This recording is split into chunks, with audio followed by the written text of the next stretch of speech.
Okay, I think we're going to begin. Hello and welcome to How to Balance Personalization and Privacy for Competitive Advantage. I'm Jen Decker, and I'll be your host today. Before we get started, I want to let you know that we are recording this webinar and that we will make it available on our website as well as our YouTube channel. In addition, if you have any questions, we encourage you to use the question panel. And at the end of this webinar, we'll have a brief Q&A session. Now I'd like to introduce today's presenter from the Smart Panda Labs team, Managing Director, Shamir Duverso. Welcome, Shamir. Thank you. I'm glad to be here, Jen. Yeah. So let's start with setting the stage for today's chat. What would you say is more important, personalization or data privacy? I always say to kind of lean in the direction of the person, the consumer, the customer. And so it's really about data privacy, right? It's about respecting the boundaries that exist. And we all know there's been so much news these past few years about data privacy, so much that companies like Apple are doing to respect people's privacy in terms of their data. So I think definitely if there's ever a debate and a choice of kind of writing that fine line between one and the other, always err on the side of privacy. Always err on the side of respecting the customer. That way, companies are really showing they're respecting that relationship with the customer. They're valuing that relationship, and that's going to kind of earn more loyalty in the long term with that particular customer or prospect. And that's what's going to take the lead. But as I know we're going to talk about more, if it's done right, we can accomplish good personalization without crossing that line, that boundary into data privacy. Okay. Given everything you just shared, how do you align personalization and data privacy efforts? That's kind of the crux of today's conversation, right? That's kind of the paradox. Just so many people in the market are saying that personalization is very important to them, that they expect brands and companies to deliver these personalized experiences. And at the same time, they say that privacy is very important to them, right? And they don't want these companies invading their privacy. So I think it's really about kind of understanding the context of each one, right? When are we going to try to deliver a personalized experience? And then what kind of data are we going to use to deliver that personalized experience? How is that data sourced, right? So the more explicit the action that the customer has with you, whether it's explicit in terms of where they're getting the personalized experience, so on the website versus an ad, explicit in terms of how that data was sourced. So whether they're explicitly giving you the information versus perhaps using third-party data or information, the more you're going to be able to say, okay, this is an appropriate way to, or appropriate time or experience to deliver personalization. On the contrary, on the other end of the spectrum, when that information isn't being given as explicitly, when that interaction, that experience is as explicit, then that's when you're kind of leaning into the side of privacy. And it's not necessarily that a company or organization is using anything that's really inappropriate or private. It's more about the perception that what they're doing is inappropriate or private or has gone too far. So really alignment becomes what are the experiences and what data is being used and how is that data being sourced? And again, the more explicit it is, the better off you are. The more it gets away from being explicit from a customer standpoint, that customer-centric model, then the more dangerous it gets. And of course, certain things are always off limit, right? Like PII, you don't want to use personally identifiable information in those kind of general marketing messages or general marketing personalization efforts. But aside from that, I think that's really the kind of the dividing line there. Okay. So let's talk a little more about personalization. How do you know what to personalize? It's about ultimately what's going to make that person's experience better. And I think that's really driven by what that person, what that prospect, what that customer perceives is going to make the experience better. And if that's the primary driver, then kind of saying, okay, great. How does that align with my business goals and my company's goals? If you flip that around, I think that's when you get in trouble. If you're trying to say, well, this is what's going to accomplish the most for me as an organization or business, then you might begin to cross that line because you're being driven more by the bottom line than you are by respecting the customer. And that kind of goes back to that first question you asked, right? About making sure that those two things are being balanced and you're not crossing that line. So really, if you keep the customer first, that's going to help to drive that experience. So for example, if a customer is shopping on a website, They're giving you information as they're shopping, perhaps via the search filters. Perhaps you have like a little quiz or something, or an assessment that's going to help them make a decision. Well, now they're overtly, explicitly giving you information.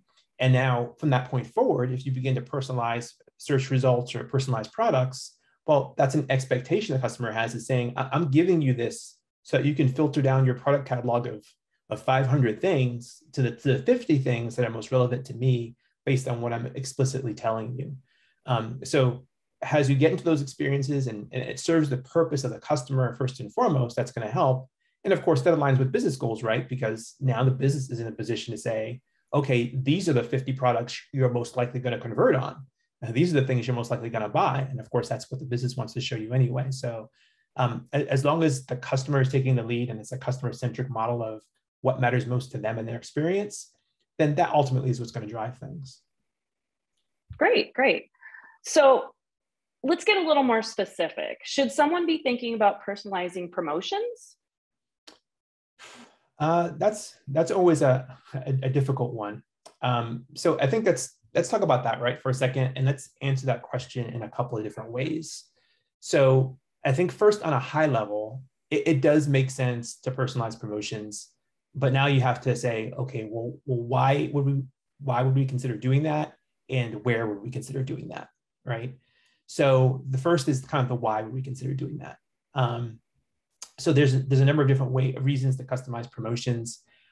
Maybe you see a certain segment of your audience needs more help in terms of converting. So you feel like a promotion is going to be more valuable to them. Perhaps you're seeing that you feel like you need to personalize promotions because of the type of customer they are. So maybe they've shown greater customer loyalty, or maybe they're not yet a customer at all versus someone who has bought in the past, and you feel like you want to personalize promotions for them. So that why really matters, because now it allows you to give that promotion some context.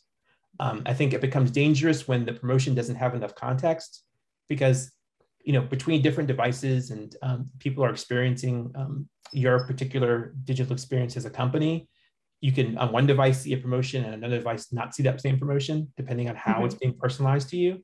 And now you're kind of getting yourself in trouble, so to speak, because it's like, well, why am I seeing it here and I'm not seeing it there? And you kind of get confused as to what's going on. So I think if you consider the why first, and you kind of consider the context of what you're doing, because you're a previous customer, we are giving you this promotion, right? And now all of a sudden, if you're on one device and you're logged in, or that's the device you made the purchase before, okay, well, this device knows that you're a previous customer, whereas in this device, your mobile device, you're not logged in. They don't know who you are. So there's no reason for them to give you the promotion, because it's like, I don't know you're a returning customer, right? So yeah, interesting. Yeah, so right, so that you can see how that rationale kind of begins to kind of say, well, as long as there's a why for it, as a customer, I can begin to explain it. So I think that's part of the why. I think the other thing we said we were going to talk about was the where, right? So with the where, again, experiences are omni-channel.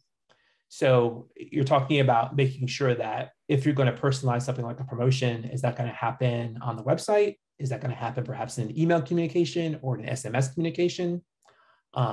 And understanding the channels available to you also help a lot, because again, you're trying to eliminate that potential confusion that can come. We talked about the desktop experience versus the mobile experience. Yeah. Well, you can eliminate that a lot by using a communication channel like an email or an SMS, right? Because I know I'm sending a text to Jen, and I know Jen is a previous customer, and therefore I'm giving Jen this, this personalized promotion because of her history of buying with me. And now you're getting this in this one medium. And in order to take advantage of this promotion, you got to click on this particular link, which will take you to the website on whatever device you're on, and then taking advantage of that. So I think also thinking about the where and the omni-channel of it will also help kind of say, okay, should we personalize the promotion? And if so, where should we do so in a way that's going to really protect that customer experience above all?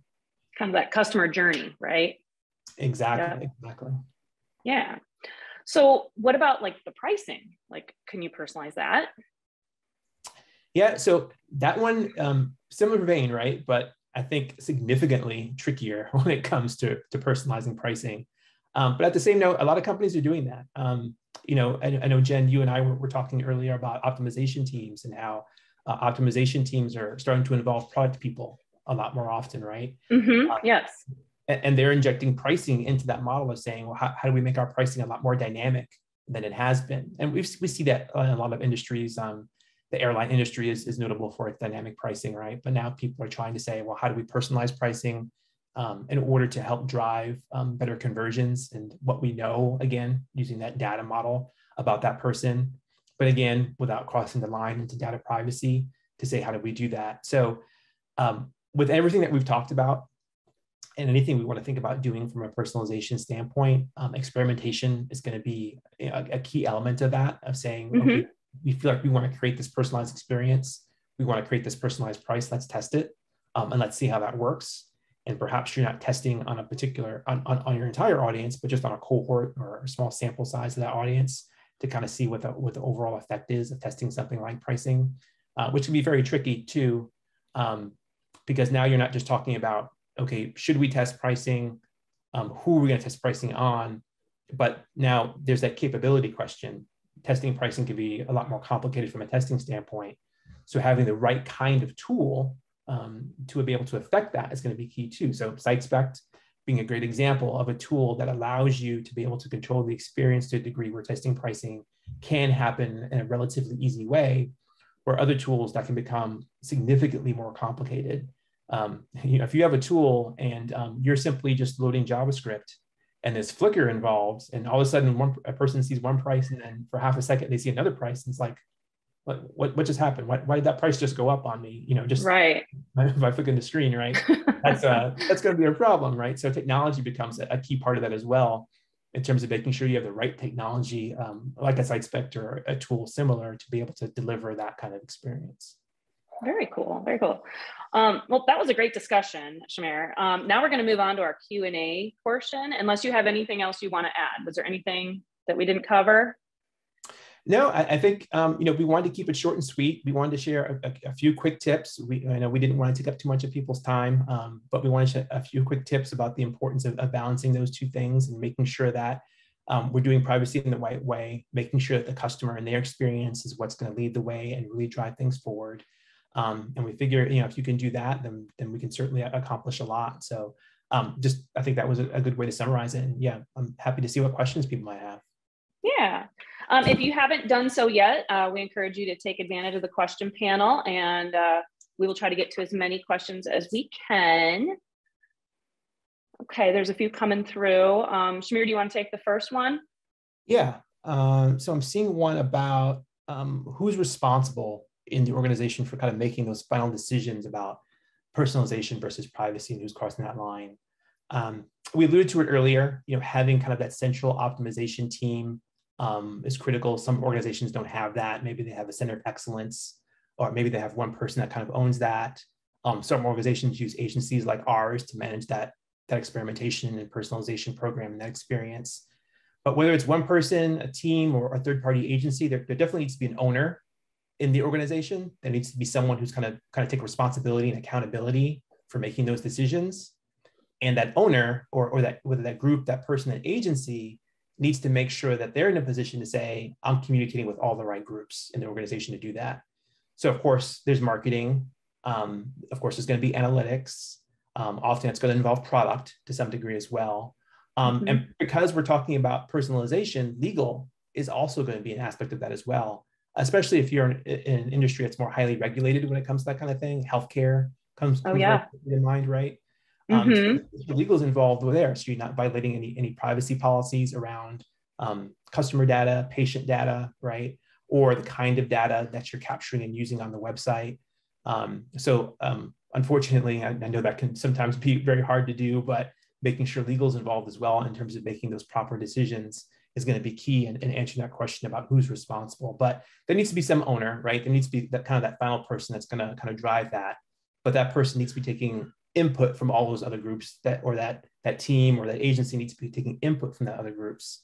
But ultimately, there needs to be some owner in the organization who's going to make the final call. Okay, great. Looks like we have one other one. How would a company who's new to optimization and personalization, how would they get started? Well, one of the things I think that's really important is to very quickly kind of outline what the goals are of getting started with that, right? So if what are those business goals? that the organization ultimately has, and then boiling that down and saying, okay, how does what we're doing digitally, how does that digital experience, how does that tie to those business goals? And that's going to help give you a sense of kind of what those primary KPIs are, right? That are going to start that optimization program. Then it becomes data, right? That's kind of step 2 of saying, okay, well, what does the data show are the barriers or the potential barriers to being able to drive those KPIs and move those metrics in the right direction. And from that analysis, it's going to come the ideas, which is kind of step 3. And then after that, what you fundamentally is a process. Now you've got your basis for saying, okay, this is how we're generating ideas for doing things that we feel like are going to be impactful in moving forward the business goals.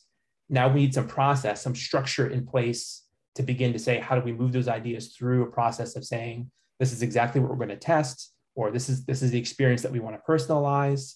How do we validate that? Make sure that we're not crossing any lines. Again, when it comes to a privacy standpoint, how do we begin to build that? How are we going to measure this? How are we going to run it? How are we going to analyze it at the end? So then it's really about process. And again, that's going to be extremely hard if there isn't an owner in the organization to do that. But oftentimes, even if there is an owner, there's a bandwidth issue, right? They just don't have enough time to do that. Or perhaps there's a bottleneck in the bandwidth in terms of, okay, well, IT or the development team doesn't have enough bandwidth to be able to work with them to help me build out these experiments, or the analytics team doesn't have that bandwidth. So again, a lot of people are either hiring and bringing in a team, or they're hiring an external agency to help bring in and say, hey, you guys can give me the bandwidth I need to begin running this experimentation program, to bring that rigor, to bring that process, to start the ideation and to get me up and running. Very good. Cool. Well, awesome. So seeing there are no more questions, we are coming up on our stop time. I want to thank Shamir for chatting with us today. Hopefully everyone has some good takeaways. We thank you all for joining us. And if you want more information about SiteSpect or Smart Panda Labs, we do encourage you to check out our websites. This concludes our webinar. Thanks again and have a great day. Thanks. Thanks, Shamir.